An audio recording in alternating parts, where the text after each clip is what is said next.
The Strain Season 2, Episode 9, The Battle for Red Hook.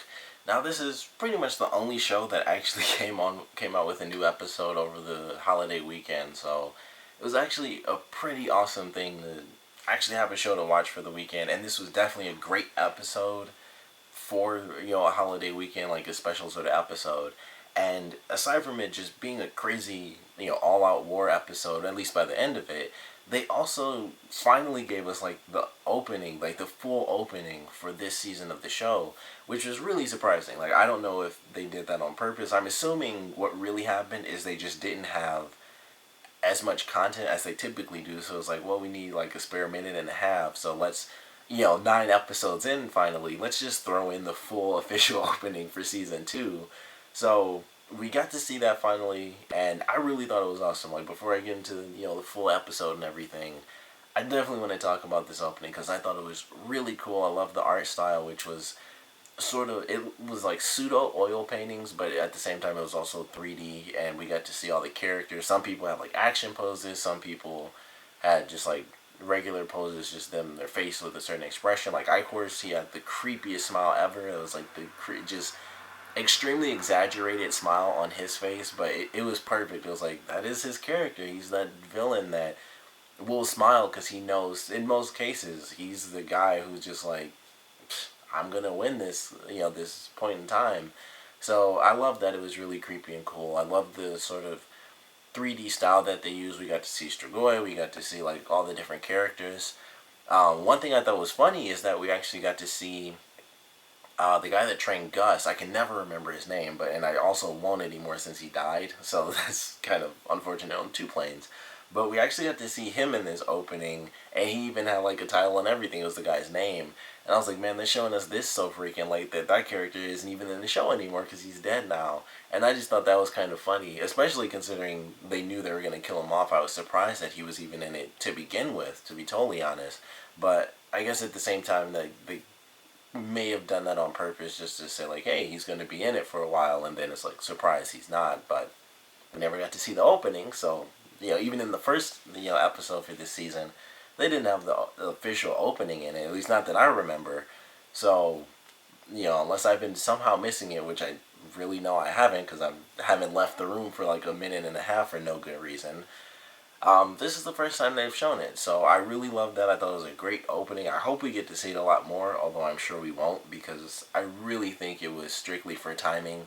And I think, if you end up buying the show on DVD, you'll probably get to see it before every episode, and it'll just be like a DVD thing for the most part. But I was glad we got to see it, because I really loved the sort of 3D art style that they use, like the painting style mixed in with 3D, especially on Zach's character, because they kind of had him slowly turning, and it like revealed portions of his face, and you could really get the 3D detail out of that one. So I really loved that. That was actually pretty awesome, and it was a great little surprise for this really great episode that started off fairly simple. It was like, okay, we were attacked by Kelly.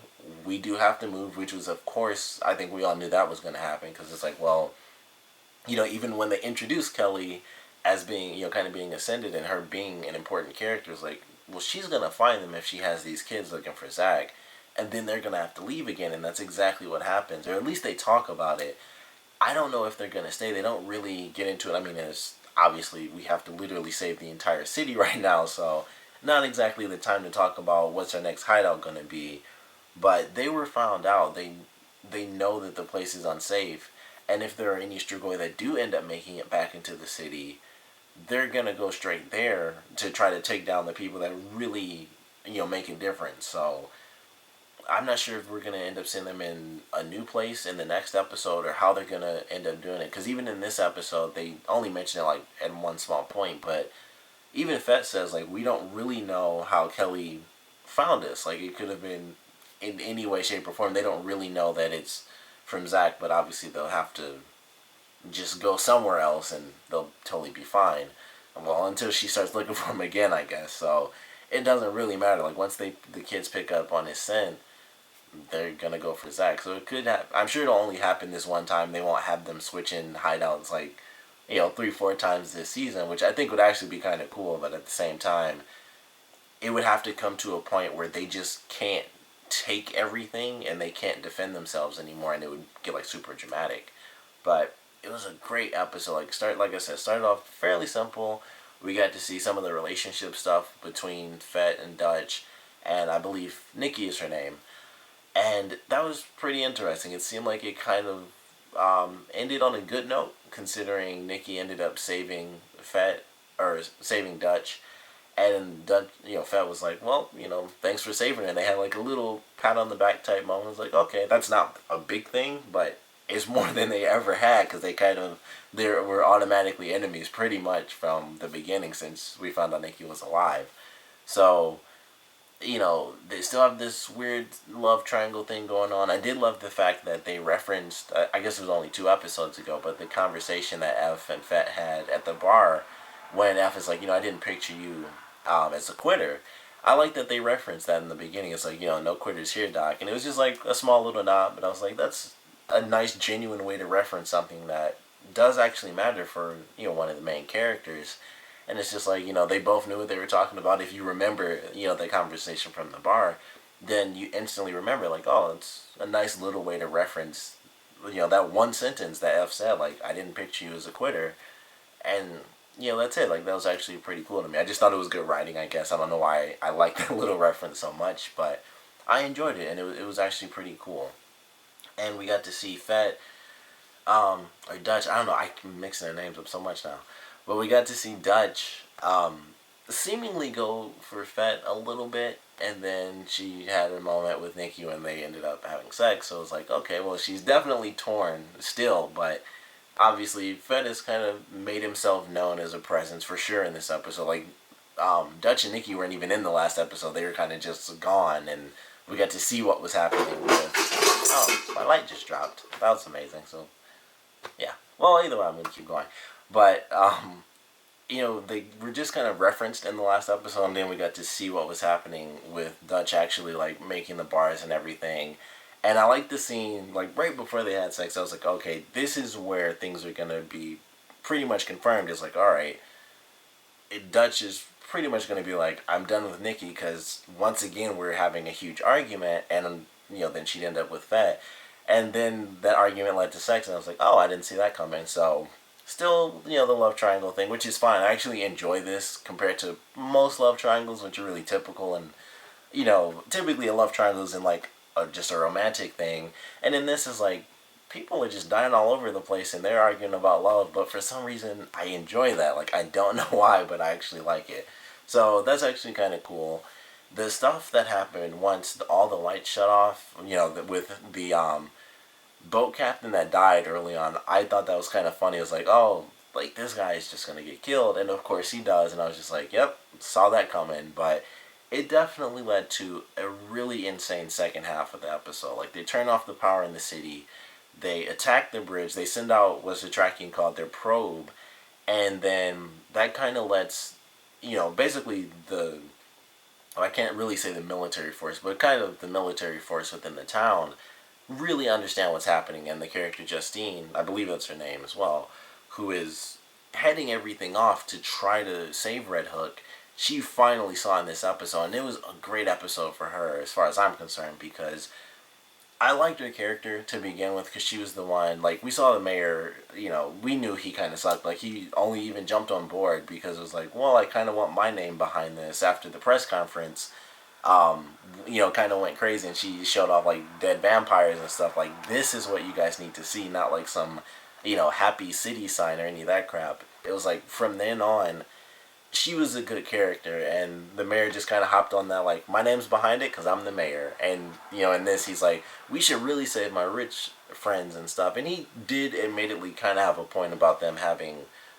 sources in other states, but at the same time, they still have those sources, whether they're 100% saved or not. You think they'd be using them to be like, hey, send in more military people or something so that they can live, because if the crappy parts of the town fall, then who gives a crap? Like, the rich parts of the town are going to fall as well. Like, it doesn't make a difference. Just use the resources you have to save everybody, and guess what? You'll save yourself. So, that was kind of his plan. Save all the rich people, all my friends. And then things went crazy. It's like, well, lights out. You said this was on you, so I'm just gonna get a car and go somewhere with rich people and live.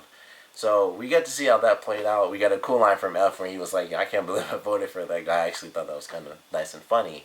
But Justine had an awesome moment where she actually broke down. Like, she was, since the very beginning, she was like, just destroy these things, attack, attack, attack. We're doing good. We got this place secure. We're just going to make more stuff secure. And in this episode, she gets like the warning, like there have been vampires within the town, even though they actually said Strigoi, and they were like, what the heck is Strigoi? And of course they heard about the Master, because Citrakian was just like, the Master, and he's throwing out literally centuries worth of lore into just like this conversation that they just wouldn't have the time for. So, they kind of didn't really bother listening to him, and then it's like, okay, things are really getting bad. They sent out the probe squad, basically, and then hundreds of other Strigoi come in, which I have to assume were from the other island. Like, they used the boat to just bring more and more over, because it takes way longer than like 2 hours to turn that many people. Plus, they were already at the gate, so they were in an area that was basically deserted to begin with. But it was just insanity. Like, I love the way that they did that, and her character, when she saw all those vampires out there, and it's like, she breaks down, and she's like, I got all these people here, and I'm about to get them killed. I'm about to have all these people who think they're completely safe in their homes just be killed in the middle of the night while they think they're safe, and it's because of me. And then we also got a pretty cool moment from the police captain, Frank Kowalski, because I actually read his name after she said his first name, but obviously they put last names on vests and stuff. So the police captain was like, yeah, I do hear that you want to leave, that you're scared and you want to leave, and I'm also hearing that, you've lost your balls. And I just thought that was a really funny moment from him. Like, it didn't make me like laugh like crazy, but it made me laugh. I was like, this is funny, and it instantly made me like this guy, because he's been in several episodes. He's the captain, so he's the one who like talked to Fett when after he got out of jail. He's like, I know what you were doing and stuff, even though you're trying to keep them out. I can't have people blowing up the city. And even in that scene, I was like, I kind of like this guy, because he knew what was happening, but he can't just be like, yeah, go ahead and blow it up, because it seems like a terrorist type of thing going off and someone just blowing up tunnels. So he knew that he was trying to save the city, and I was like, okay, I kind of like this guy, because he's not mad at Fett for doing what he did. It's just that he can't exactly ask the police captain and say, yeah, go ahead and blow up the tunnel. So he's been in there since the beginning, in the episode when they were going through the hotel and stuff, and that was all the same episode. And I was like, okay, he's obviously important as the police captain. I didn't know he was the captain. I didn't really listen to that until this episode, but he's been in there, and it was like they actually had a moment together where they really talked, and they had an emotional moment. He's like, don't ever doubt yourself, because we'll all get killed. Like, he's her right-hand man, and it's kind of awesome. Like, she's at the top of this, not counting the mayor, of course, who really is just, like I said, he's just piggybacking and putting his name on it. He doesn't really care, obviously. So she's at the top of this, and he's number 2 for sure. And it's the two of them as a team, really. And, like, he's got, the police and stuff, but she's the one who has to really say, this is what's happening, and he follows her lead. So I love that moment where he's like, he basically showed, like, don't hesitate anymore, because it'll end all of us, because we follow you. Like, the police might follow me because I'm the captain, but really we all follow you because I do. So I just love that moment. I thought it was actually cool for their characters. And based on the ending of this episode, of course, seeing like when they couldn't let any more police go to the power plant, it's like, all right, let's send our main characters, which is 5 people, like four adults and 1 kid. And they got the power back on. They pretty much saved the city. Like, they had their battle and stuff, but that wouldn't have done anything if the lights never came back on. And so I'm really hoping we get to see more of Frank and Justine really talking with the main characters and getting to learn possibly the history. I mean, they don't really need to know the history about the Master, but it could help, possibly. Like, them realizing, like, okay, if we kill these things, they know what defenses we have, so we kind of have to have like a rotating system of defenses almost, so that they can't constantly come up with a plan. They could easily just say, all right, they have these 3 defenses, so let's do that. But I'm hoping that they kind of get a little bit deeper into it, and I'd love to see them work with the main characters more to make maybe some more of the silver grenades or something brand new. I doubt that'll end up happening because they don't just have tons of resources, but I'd love to see that happen where they the military force within the city actually has an impenetrable defense, which they obviously don't have right now. So I'd love to see them have like just a random advantage on the Strigoi, because I just think that would be kind of cool for them to really, after this episode, realize things were good but not good enough. So we need to just get smarter and get stronger as an entire city right now, so we can defend ourselves against these things. And I just think that would be cool to have a stronger force for their characters. But they had a great moment. I'd love to see them work more with the main characters, which I'm sure we will, because it's a little hard to start ignoring people who literally went in, 5 people went into a power plant by themselves and they got the power turned back on. So it's a little hard to be like, meh, you guys did some stuff, but whatever. So they're definitely going to be talking to them a lot more. And I'm kind of excited to see that, because I like these characters, but they haven't really had a super deep connection with the main cast. They just kind of know them and recognize them. So I'm looking forward to them getting in contact a lot more. I'm definitely looking forward to the next time we get to see Satrakian and Eichhorst fight each other, because in this one it was fairly simple. We got to see Eichhorst, come into their base, and he finds Satrakian's book and stuff, and he goes through. Fortunately, he didn't see anything too important, because I was like, I was kind of worried, like, shouldn't he have called him out or something before that? But I guess it didn't matter. So, we have that, and F ends up helping him and stuff. And it was a pretty cool fight. Like, not much happened. Like, obviously, based on that little bit we saw, I feel like Satrakian would have died, because he missed his first thing, and his first swing. And, Eichhorst basically pushed him down, but he ran up for F because he knew he could get shot in the head. But if that wasn't the case, I don't think Satrakian would have made it. Like, I mean, he's an older guy. It's highly unlikely that he would make it if he went by himself. So it was a good thing F was there. And vice versa, because he was the one who ended up saving F at the end of it. And he's the one who actually got some shots off, because F was just freaking missing the whole time until he was like right in front of him. But he just kept missing. So I like that sort of back and forth. It went from like Satrakian and Eichhorst, who just like the eternal rivals almost. And then it went to Eichhorst chasing after F, which was actually a cool scene, because they kind of talk about F's last name, his family name, possibly being Germanic, in origin. And I thought that was interesting. I thought he would say a name where they'd show a face of F, and he like knows that that's his actual family's name. So that was a cool concept. I kind of wish that did happen, because I'd have been like, oh, he's going to have a different effect now with this character. It's going to be not the same as Satrakian, of course, because they actually were there together. But it's going to be like, he knew my family name. Like, he knows what my family name is, and he remembers. So he's done something to someone, from my family in the past.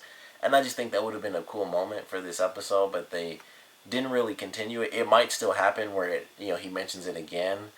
And I think that would just be awesome if that was true. Like, he knew this family, back when he was a Nazi, and he did something to one of F's ancestors. And that would just be interesting. It wouldn't exactly be an ancestor. They'd only, be like an older uncle or something like that. But, I think that would actually be a cool element. It would be a very minor thing for the story, but I just think it would be cool. It would give Eichhorst just another weapon to use against F, because that's just how he is. He's not just physically strong, he's very mental, and I'd love to see him kind of play that game with F, because F is a smart character. So I'd love to see him have someone else to go up against aside from Satrakian, and also Palmer, technically, with their their weird work relationship. But that was a really cool moment. I definitely enjoyed.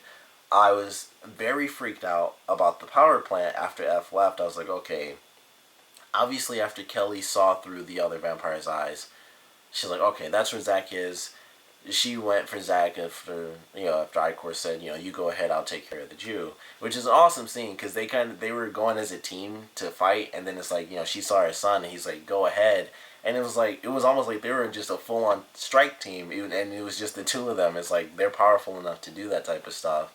And he's like, you know what, you go ahead, I'll deal with this myself. And I was like, man, they're just like a coordinated strike team almost, as the two, heads under the master. So it was actually kind of cool because they really are the only two, and it's after that it's the master. So it's just kind of cool to have that scene. Like, and they did that a lot in this episode. It was like it's obviously the master and then Eichhorst and then Kelly, but Kelly's ascended. She's really important now, and they were taking on this mission together, and it's actually just kind of cool. And they also had the moment when Eichhorst was talking with F about what happened when Kelly was before Kelly had Zach, and when she was even pregnant, and F really didn't want to have a kid, even when he knew he was about to have one, which I thought was actually kind of interesting too. It did, in a sense, it kind of changed his character a little. It was like I never would have expected him to just hate the idea of having a child, but if I remember right, I of course did use the word lament, which is like,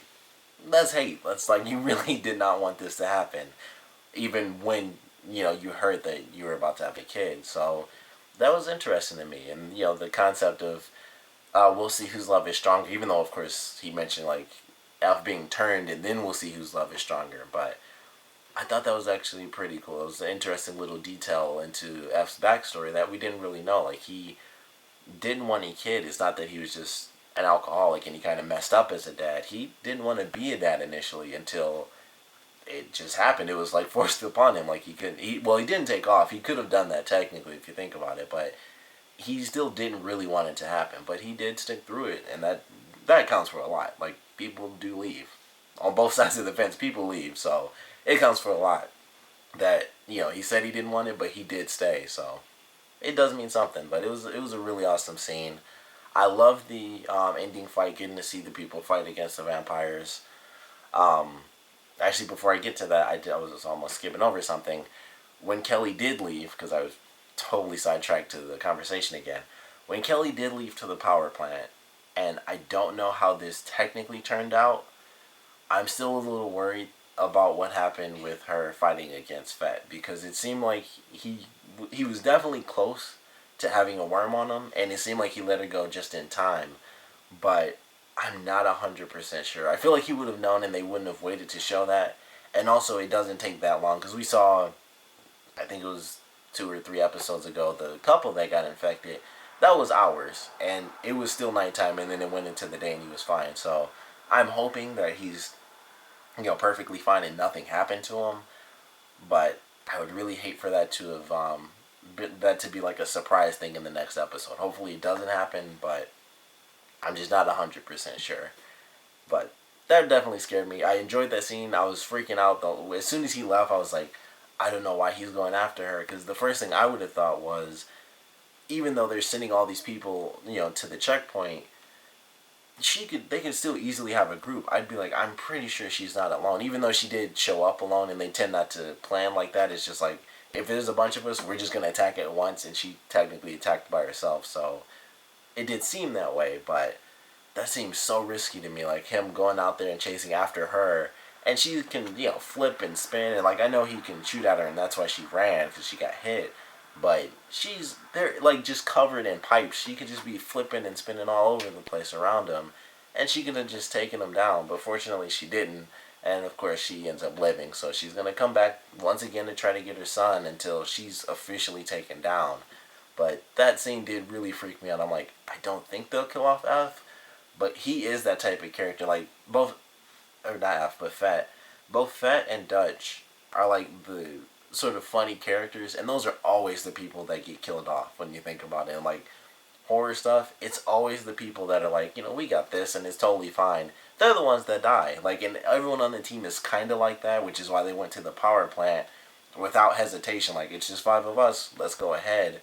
But they're like the comedy too. Like, I can easily see both of them being killed off, and both of them almost were, like in different ways, of course, because Fett was almost infected by a worm, and Dutch was almost just flat out killed when that thing grabbed her at the end and she couldn't escape, and it was just gonna like stab her in the back of the head, which I don't think we've ever seen. Like, they always get stabbed in the front of their neck, but yeah, it was about to get pretty crazy, and fortunately she got saved once the lights turned back on. But That really freaked me out, that scene with Fat going up against Kelly. I'm like, I just don't like this scene. I'm freaking out a little. But fortunately, everything worked out fine.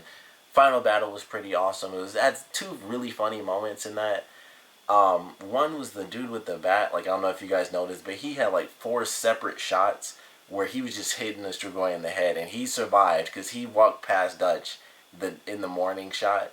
He like walked past her, and I'm like, "There's the guy with the bat," and I'm gonna assume it's the same guy and not two random people with bats. But that guy, like, they even showed off a dude with an axe. But it was like, nope, this dude with the bat, he's just swinging away, and he lived through the whole thing. And I just thought that was really funny because I'm like, there's this guy with the bat. There are people with handguns and stuff. And it's like, nope, there's this dude with the bat. He's doing totally fine. So I just thought that was really funny. And then they had everyone cheering, which was, once again, a great moment for Justine when she's talking about how, they won't remember her. They'll, everyone should remember everyone else because they all work together. But there was a really funny thing when everyone was cheering. They were panning through the crowd and stuff, and there was this lady off in the left, this Asian lady, and she's cheering, and it was funny. The first thing I noticed was that, and this always happens in TV where it's like everyone's cheering, but there's always that person that's like sort of cheering, and that's kind of how she was. She was just like, yeah, like, all right. And then I realized, like, a split second before it changed, that she actually had some nunchaku, which are nunchucks, that's like the actual name. She had nunchucks, and I thought that was the funniest thing ever. It was like, I don't know if that's racist or what, but they had like the Asian lady with some nunchucks, and I was like, that is the funniest thing ever to me. Because this wasn't like some really young lady either, where she's, going around doing some martial arts. This was like an older lady. And it's just like, yeah, and it's like she's got nunchucks in her hand. And I just thought that was the funniest thing ever, because I'm like, that's just racist, and it was silly. But it caught my attention, and I just wanted to talk about that, because it made me laugh so much when I rewound. I was like, I'm pretty sure I saw that, but I need to be sure. And I was definitely right. They had the Asian woman with some nunchucks in there, which in itself is just silly, because, vampires and stuff, but also silly because it was kind of like a little bit totally racist, and it was just like, all right, it's in there, but that was funny to me. But I love this episode. I think it was a great assault on the city, and I think it's going to have a huge effect for a lot of the different characters, especially for Justine realizing, like, okay, we took a great step, we did a lot for the city, but there's a lot more that we need to do. So I'm excited for what we're getting next. It seems like the Lumen is actually in the next episode, so I'm really excited for that and whatever answers we're going to get from that book. But this was a great one, of course. I want to know what you guys thought about it, though, so please comment below. Let me know your favorite parts, your least favorite parts. I know this is a super, super long review. I didn't plan on it being this long, but there was a lot in this episode. But, if you guys stuck through it, thank you guys very much. But I do want to know what you guys thought about it, your favorite parts, your least favorite parts. And I definitely want to know what you guys thought about the assault on Red Hook. Like, what did you guys think of this? Pretty much, this is like the war episode that we've kind of been waiting for when you think about it. This is, in the first season, all I was waiting for was the city to truly recognize everything that's happened.